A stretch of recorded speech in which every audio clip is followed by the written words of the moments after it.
and welcome to the WHYcast, episode 1. I am Nancy. I'm Matt. And we are the hosts of the only podcast about a hacker camp in the world.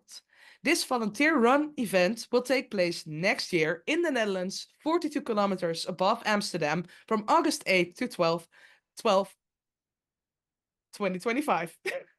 So, Ad, what are we talking about today? Well, there's a couple of things we will be discussing, and one of the things I want to touch on first is what happened about 2 weeks ago.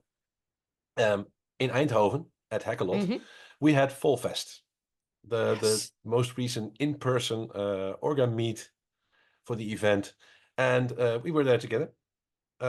Together with about 70 other people. Which was a lot. It was a lot. But it was great, I think.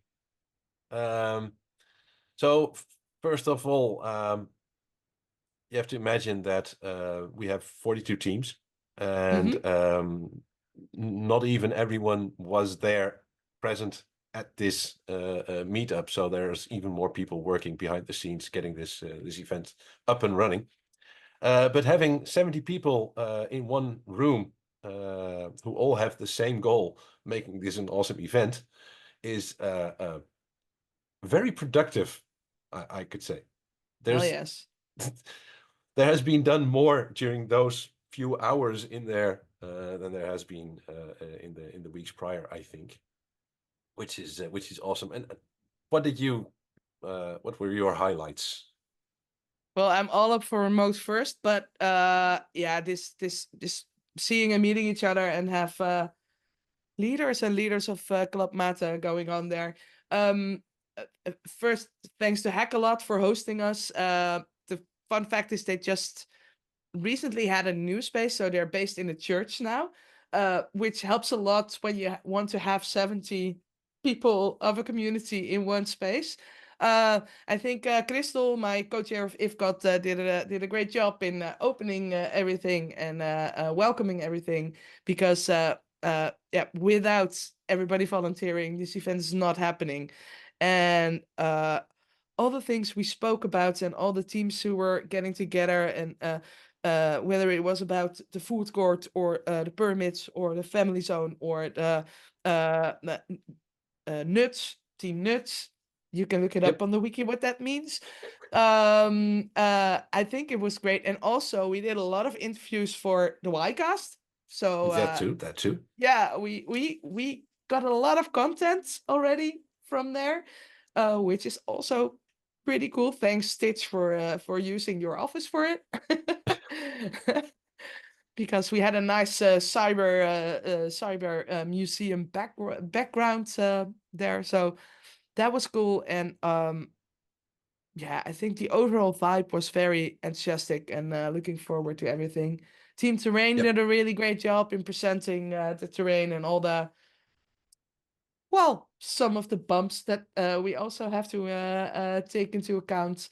But all in all, I think it was a great meet, and I saw a lot of positive vibes all over the place. So yeah, I'm very, very excited about it, especially because it's 11 months prior to the event, right? That so many people already are active and involved in making this happen. That's so cool. Yep.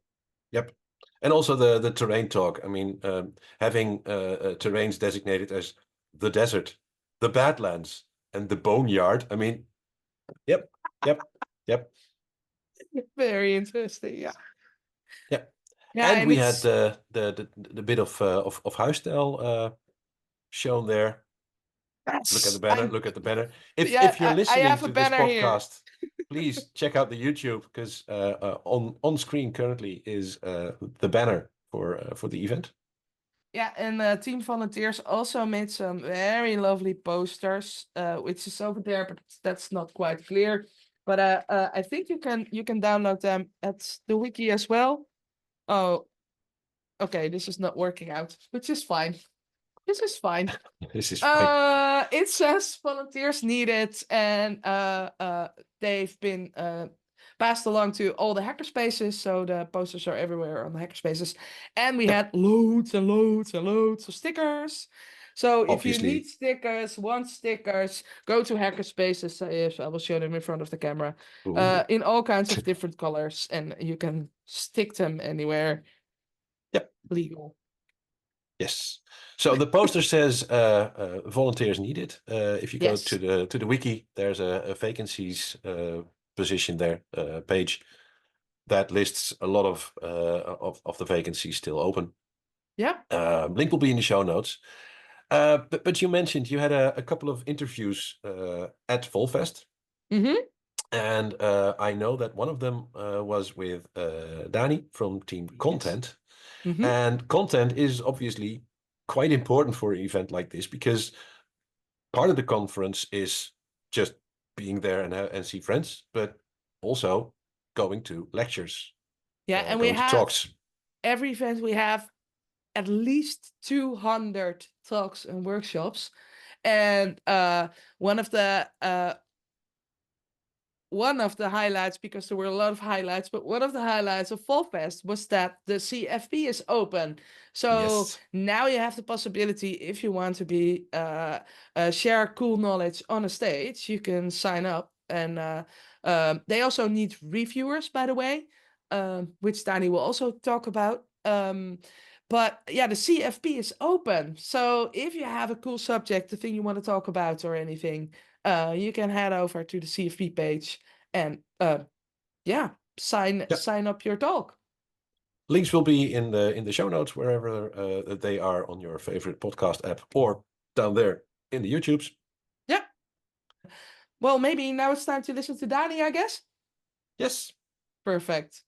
So, we're here still at the Fallfest in September. We don't know when this will be in the episode, but we're here with Dany. So, can you please tell us some more about yourself and the team? Yes. Okay. Hi, I am Dany. That's a short form of Danielle, but umlauts in names still go wrong in so many systems, so it went on to Dany.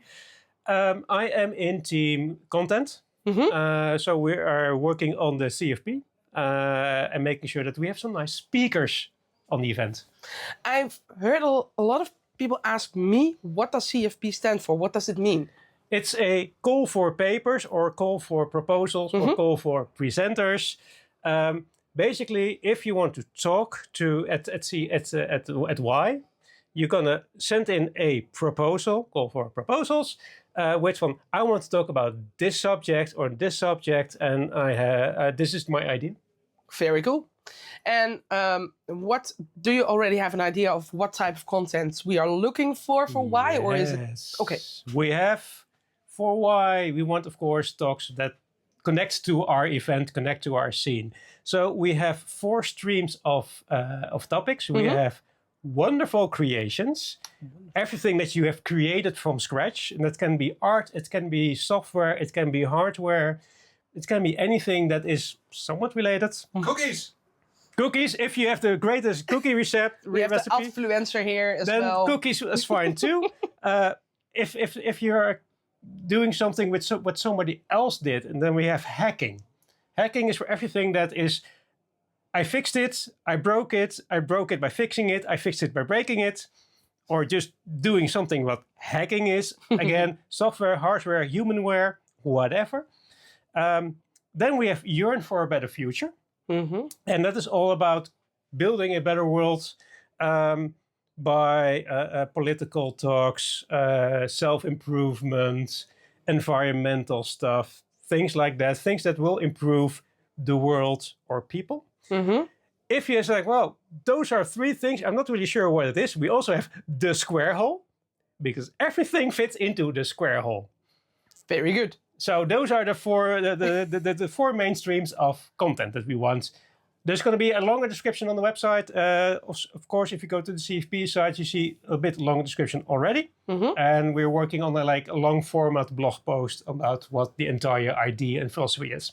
And the CFP is live as of today. CFP is live as of the Fallfest today at cfp.WHY2025.org. And you can send in your proposals until Towel Day, and that is? Yes, 25th of May 2025. So that's a very long time. Yeah, you've got a lot of time, but please don't wait until May next year to send in your proposals, because we have to read through them, and I've just done it for another conference. It's a lot of work to read all that stuff. Yes, and WHY is completely organized and by volunteers. So these are actual people who give up their free time to go through all the proposals. So please be nice and be early. Yeah. And be complete. And if you have any questions, you can also email us at content@WHY2025.org. If you have any questions, you need some help, you don't know how to do the CFP form, we're here to help as well. Very cool. Is Team Content also in need of more volunteers? At the For moment, we are good. Going on to the event, we're going to need some more reviewer people that's going to review all the CFPs and rate them. It's like, I want to see this, I not really want to see this. And of course, we also have sub-teams for the speaker desk and stuff like that. For on the event itself, we can still have some people that will want to help on the event.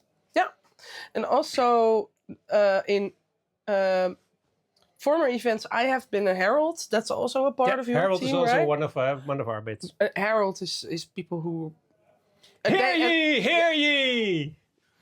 Who announce speakers. Yes. Yeah, so that's great fun, and it might be also nice, but that's something for later next year. So if you want to be a herald, get in touch with Team Content, find yourselves on the wiki, or find yourselves an email. We also arrange that as a sub-team. Yeah, very nice. Anything else that we forgot to mention that you want to add, or? Go look at our CFP page, because there are some special stuff that we're hoping to get around. That is alluded into the CFP. If you read that, you will find it. And we're still working out the details if we can make this happen, but it's going to be awesome. Awesome. Thank you so much. You're very welcome. And go for it. Okay, so that was the amazing interview with Dany, and we have more in store for you this episode. Like, for instance, we have a history lesson about something cool happening at a former camp by the Influencer. And what else, Ad? And there's also an interview with Dave Borghuis from Hackfest. That is something where you can hack soon. But I think we'll start off with the history lesson. Yes, tell us some more about the history, Ad. Each episode will be diving into a piece of history, something special from the predecessors of WHY2025. So that could be from the Galactic Hacker Party from 1989, Hackers at the End of the Universe from 93, Hacking in Progress 97, Hackers at Large 2001, What the Hack 2005, Hacking at Random 2009, Observe Hack Make 2013, Still Hacking Anyways 2017, May Contain Hackers from 2021, no, COVID happened, so that became May Contain Hackers 2022. And this week we will be taking a look at the Stone Age computer. On display at Hacking at the End of the Universe in 1993, an interactive art installation made by Mathilde Mupé, or microprocessor as it is stylized. It has been on display on several occasions in 1993, dressed up differently each time, which ties in with the organic feel of this artwork. It was meant as a piece to bring people back from the kilos of manuals that were involved with using computers, back to nature. It is designed like a Japanese garden, and as we read on her website from 1993, and I quote, "Get into the primitive mode, hit the Stone Age keyboard where rocks represent the keys, squeeze the water sacks dangling along the keyboard representing the simultaneous keys, Alt, Shift and Control, get the feeling how you push your data through the computer," end quote. So I guess you have to squeeze the water sacks and mash the Z key when you do something wrong. And you should also not forget to water the keyboard, as it is laid in actual soil with living plants and moss and everything. According to the stories that I've heard, this is the event where the computer actually got hooked up to one of the 8 phone lines that was available at the camp. So it could have an actual dial-up connection to the rest of the world. And for the people watching on YouTube, there will be some pictures flashing on screen from Mathilde's website. The link will be in the show notes, and it is also featured on the cover of a book about data communications. This wasn't the last time that Mathilde would show up with an interactive art piece, and that might be something for a future episode. So let's look at one of the vacancies of the week. We have a team that is called volunteering. And this is kind of a meta thing we are having at our hands here. You mean that Team Volunteers is looking for volunteers to look for volunteers? Yes, that is what I mean. So we need volunteers to look for volunteers to have more volunteers, because we can never have enough volunteers. volunteers. Yeah, and it's not only during this organizational phase, it's also during the event, because there's the whole angel system with volunteering during the event with simple tasks, but very necessary tasks. And we also need people for the volunteer kitchen. Yes. Because if you do participate in the angel system and you do actually volunteer for a couple of hours on a day, you get a meal. Yeah, absolutely. And it's also about making sure everybody stays hydrated. It's about all kinds of different things at the event itself. But prior to the event, it's also talking to other teams. Do you still have vacancies? Do you need help? Do we need people to help out with the finance team, the fire team, the shuttle team? Do we need more shuttle drivers? You can also become a shuttle driver to take care to take people from the station to the event and back again. So yeah, volunteers is a very important team for finding volunteers to help volunteers. Yes, so check them out on the wiki or send them an email at volunteers@WHY2025.org. Yes.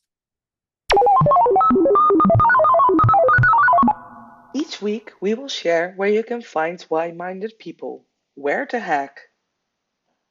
So here with me today is Dave, and Dave is going to tell us a little bit on where we can hack soon, because you're organizing an amazing event, and happy to have you on the WHYcast to tell a little bit more about it. So maybe you can introduce yourself.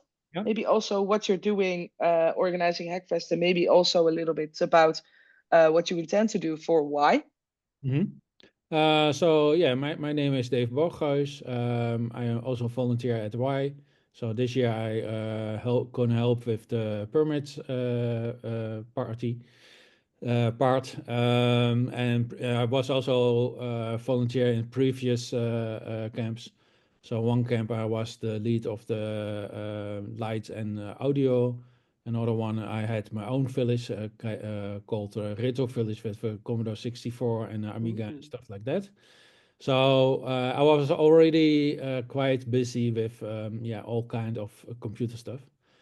And in 28 and 29 September of this year, I'm going to organize the Hackfest. And it's going to be in the Drukpershal. Drukpershal. Yes. We will put a link in the show notes. Yeah.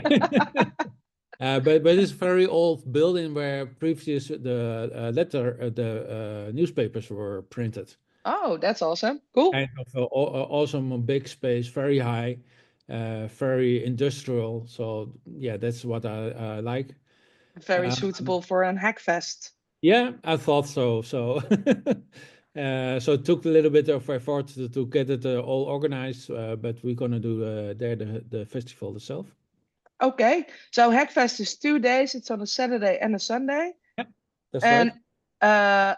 The Drukpershal is based in Enschede itself. In Enschede. So so it's near the German border as well. Yeah.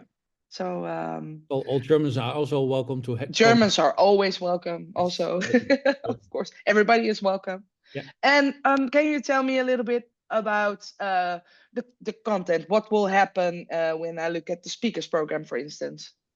Yeah, so I have several parts. So it's kind of the traditional maker fair, and if you don't know what it is, that is that a hobbyist has his own projects and is going to show and tell a little bit about their project and explain what he did and maybe explain a little bit about the mistakes he made and stuff like that. So that's always I find that mostly interesting. Sorry. Um, and Saturday evening we also have a part of the demo scene because I'm also active in there. So Ooh. last MCA's 2022, I organized a bike jam at the camp. That was kind of nice, and lots of people still don't know what it is.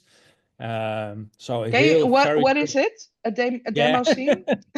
So very short. It originally started in the old days when the computers were new, and the software, if someone cracked it, they want to put something in the front of it, like bragging, "I made this" and stuff like that. Yeah. That became more and more complex. So in the end was with music and real-time graphics and stuff like that. Yeah.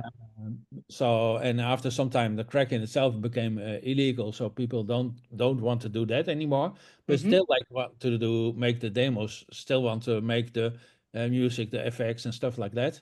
And that became in the end the demo scene. And even nowadays, there were still people that make demos for the Commodore 64 or the Amiga or all kind of other old platforms. So Yeah, that's it's nice. crazy creative and cool. Yeah, it's really so Well, much fun. yeah, and especially what I like, they also have a categories called 4K, and 4K not in resolution, but as the size of the executable of 4,000 bytes. And if you see what they make with 4,000 bytes, it's crazy, amazing. Yeah. So that's going to be Saturday evening. So we're going to show a little bit of the history of the demo scene. Then we're going to have a live coding part with Tick 80. And then after that, there's a DJ who makes a little bit of music. Okay. So a really awesome party on Saturday night as well. Yeah, and yeah, during the day, the exposition is there, and we have speakers. And one of the speakers is Mitch Altman. He's going to explain a little bit about hackspaces and why it is important. But we also Because you are also linked to Hackerspace, right? yeah. So I'm also the founder of the hackerspace in Enschede called the Tucker Lab. Do you sleep as well sometimes? Sometimes. So you're also the founder of Tucker Lab, Yeah. which we will also put in the show notes, of course. Very cool. Cool. And yeah, and I also try to promote hackerspaces in general. So I also kind of the maintainer of the hackerspaces.nl site in the Netherlands. Very And nice. map at mapall.space. Oh, terrible. So you No can see worries. all the spaces that are currently open, and including the Fab Labs and stuff like that. Very nice. So yeah, I do a little bit more than and I still sleep. So And you still sleep. yeah. And speakers, yeah, we have Mitch, we have some MQTT talks, we have also workshops. Yeah, Mitch is there, so we have soldering workshops then. That makes sense. Yeah. Yeah, that's kind of always to come together.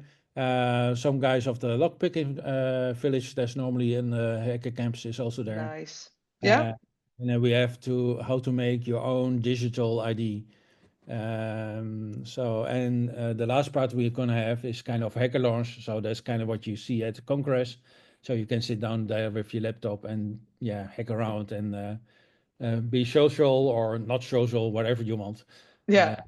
Be Yeah. yourself and be with your people. Yeah. And bring small projects if you want to. So that's kind of the whole part of the both days. And the demo scene part, that's only Saturday evening. And we're gonna repeat the history part on Sunday, but there's no live coding on Sunday. So yeah, that's kind of the program. Yeah. The program is also on our website, so if this all goes too fast, just read it. Yeah, right. And important question: are there still tickets left? Yep, sure. There are tickets left. yeah. Okay. And if you are if you come in full cosplay, you can get free entrance. Ooh. That's a nice excuse to dress up again. So I'm all for dressing up. I already told you I have my crown here for the Queen of Hearts. So this will not be enough for a cosplay, right? no, No. you have to do a little bit more than that. You have to. Yeah, we will do the full costume. We will put the full costume in. But so if you like to dress up, you can and dress up and get free entrance. That's like a double bonus. Yeah. Awesome. Very cool. And you told me if you would dress up, it would probably be steampunk style, right? Yeah, but to be honest, I find very amazing that people do that, but I'm not that creative. So Okay. I have other qualities, they say then, right? Organizing crazy cool events, Yeah, for exactly, instance. exactly, Yeah. for example. Yeah. So, is there anything else you want to add or want to highlight or? The computer museum is also coming, so that's kind of nice. Best team is coming, so also part of the camp. I have They also make the badges for the coming Y camp. So yes, very cool. Yeah. and I also have some people that make music. So there's some 3D printed instruments. Oh. Some guy who makes instruments with the laser cutter. So that's all kind of accidental stuff. Dany also from the laser lights and stuff like that. So if you see laser light at any party in Netherlands, the chance is high that Dimitri is involved somehow. Yeah. But You're it's kind probably of- going to have him on the show somewhere because he has some crazy cool plans with loads of fire for Y as well. dear. Yeah. Yeah, we're doing the permits, so we have to make sure that Dimy can do his thing. So we have to say Dimy, nice idea, but no. Well, let's try to make it happen because that will be awesome. Yeah, very cool. Yeah, and for the rest, it's all about hardware, software, or kind of open source, technical. Also a little bit introduction for the people who are not very familiar with it. So I think there's enough to do for everyone. So sounds cool. Great. Well, Dave, thank you so much for telling us more. Anyone who does listen, if you have time, please go to Enschede, go to Hackfest because it sounds like you have a very cool program there for anyone who is interested in hacker community. So thank you so much. yeah, thank you. So those were some cool stories by Dave, and Yes. see you at Hackfest. So I'll be there. I'll be on stage actually. So you can interview people for the WHYcast as well there. Perhaps. Ooh. I mean, I'll be there both days. So if you have something to ask or to share, please come up to me. And if you have feedback on our podcast, send us an email. WHYcast@WHY2025.org. And we want to thank Bix for giving us our intro music. Yeah, and, thanks, Bix. Yeah, that's awesome. If you want more information about the event, the different teams, or this podcast, look at our wiki. You can find that on WHY2025.org. And you can also mail either Nancy or the podcast itself. You can send an email to WHYcast@WHY2025.org with any cool stories, hacker events, and also send historical facts with us so we can have more cool things in the episode with the influencer. Yeah, thank you so much for listening indeed. And see you next week, Ad. See you next week.